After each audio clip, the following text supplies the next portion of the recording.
Hi everyone, welcome to Sai Renu's kitchen.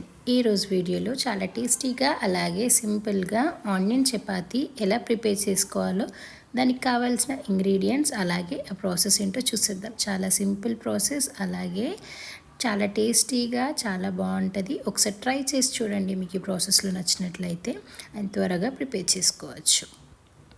ముందుగా ఒక bowl తీసుకొని ఒక 2 కప్స్ వరకు గోధుమ పిండి తీసుకోవాలి. ఇలా 2 కప్స్ యాడ్ చేసుకున్న తర్వాత ఒక 1 స్పూన్ వరకు సాల్ట్ యాడ్ చేసుకోవాలి. ఆ తర్వాత ఒక హాఫ్ కప్ వరకు కర్డ్ కూడా యాడ్ చేసుకోవాలి. ఇలా యాడ్ చేసేసుకొని ఆ తర్వాత ఒక 2 స్పూన్స్ వరకు ఆయిల్ కూడా యాడ్ చేసుకొని మొత్తం కలుపుకోవాలి. ఇలా మొత్తం మిక్స్ చేసుకున్న తర్వాత ఇలా అంతా కలిపేసి ఆ తర్వాత కొన్ని వాటర్ యాడ్ చేసుకుంటూ పిండి మరీ లూజ్ చేయకుండా మరీ గట్టిగా చేయకుండా మామూలుగా కలుపుకోవాలి. అలాగే స్మూత్గా కలుపుకోవాలి. ఎంత వీలైతే అంత స్మూత్గా కలుపుకోవాలి. ఇలా పిండి మొత్తం మిక్స్ చేసుకొని ఇలా కలుపుకున్న తర్వాత ఒక హాఫ్ అన్ అవర్ వరకు నానబెట్టుకోవాలి.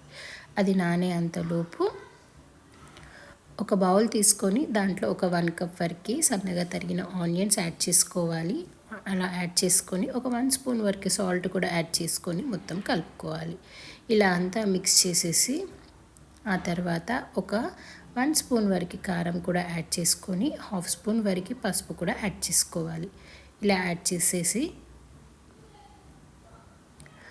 ఒక 1 స్పూన్ వరకు ధనియా జీరా పౌడర్ కూడా యాడ్ చేసుకొని సన్నగా తరిగిన అల్లం కూడా యాడ్ చేసుకోవాలి. పచ్చిమిర్చి కూడా కట్ చేసుకొని యాడ్ చేసుకోవాలి. సన్నగా తరిగిన ఎల్లిపాయలు కూడా యాడ్ చేసుకోవాలి. ఆ తర్వాత అటుకులు గ్రైండ్ చేసుకొని ఒక 1 కప్ వరకు అటుకులు కూడా యాడ్ చేసుకోవాలి. ఎందుకంటే ఆనియన్స్లో ఆల్రెడీ వాటర్ కంటెంట్ ఉంటుంది కాబట్టి కొంచెం గట్టిపడడం కోసం అటుకులు గ్రైండ్ చేసుకొని ఇలా 1 కప్ వరకు యాడ్ చేసుకొని ఒక 1 స్పూన్ వరకు ఓమా కూడా యాడ్ చేసుకోవాలి. ఇలా మొత్తం యాడ్ చేసి అంతా మిక్స్ చేసుకోవాలి. ఇలా అంతా మిక్స్ చేసుకున్న తర్వాత ఇలా మొత్తం మిక్స్ చేసుకోవాలి. ఇలా అంతా మిక్స్ చేసుకొని ఇలా గట్టిగా ఉండాలి. కొంచెం ఏమైనా లూజ్గా ఉంటే ఇంకొంచెం అటుకుల పొడి యాడ్ చేసుకోవాలి.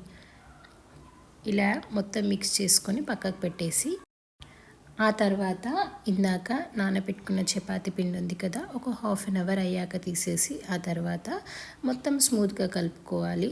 కలుపుకొని చిన్న రౌండ్స్గా చపాతీలా రౌండ్స్గా ఇలా చేసి పెట్టుకోవాలి. ఇలా చేసి పెట్టుకొని ఆ తర్వాత చపాతీ పీట పైన కొంచెం చపాతీ పొడి చల్లుకొని ఆ తర్వాత చపాతీలా చేసుకోవాలి. చాలా సింపుల్గా ప్రిపేర్ చేసుకోవచ్చండి. చాలా టేస్టీగా చాలా బాగుంటుంది. ఒకసారి ట్రై చేసి చూడండి.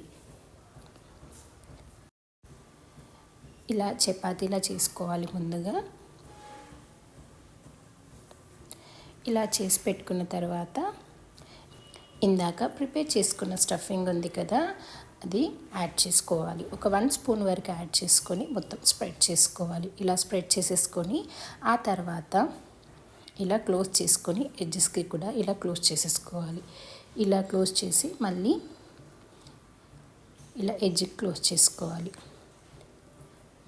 ఇలా మొత్తం క్లోజ్ చేసేసుకొని ఆ తర్వాత మొత్తం బయటికి రాకుండా క్లోజ్ చేసేసుకోవాలి. ఇలా క్లోజ్ చేసుకొని కొంచెం చపాతీ పౌడర్ చల్లుకొని ఆ తర్వాత చపాతీ కూలతో కొంచెం మెల్లిగా స్ప్రెడ్ చేసుకోవాలి.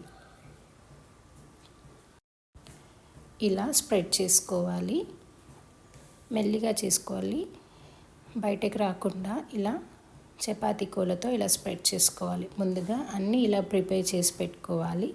ఇలా ప్రిపేర్ చేసి పెట్టుకున్న తర్వాత స్టవ్ పైన చపాతీ ప్యాన్ పెట్టుకొని కొంచెం హీట్ అయిన తర్వాత ఇలా ఆనియన్ చపాతీ యాడ్ చేసుకోవాలి. యాడ్ చేసుకొని ఆ తర్వాత ఒక 1 స్పూన్ వరకు ఆయిల్ యాడ్ చేసుకొని ఆయిల్ మొత్తం స్ప్రెడ్ చేసుకోవాలి.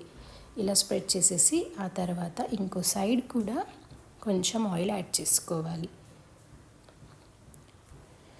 ఇలా యాడ్ చేసేసుకొని ఆ తర్వాత మొత్తం స్ప్రెడ్ చేసుకొని కాలిన తర్వాత తీసేస్తే సరిపోతుంది. చూసారు కదా, చాలా సింపుల్గా టేస్టీగా ఆనియన్ చపాతీ రెడీ.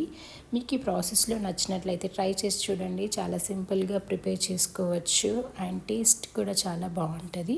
అలాగే మీకు కనుక వీడియో నచ్చినట్లయితే ప్లీజ్ లైక్, షేర్, సబ్స్క్రైబ్. కొత్తగా చూసిన వాళ్ళైతే సబ్స్క్రైబ్ చేసుకోండి. Thank you for watching.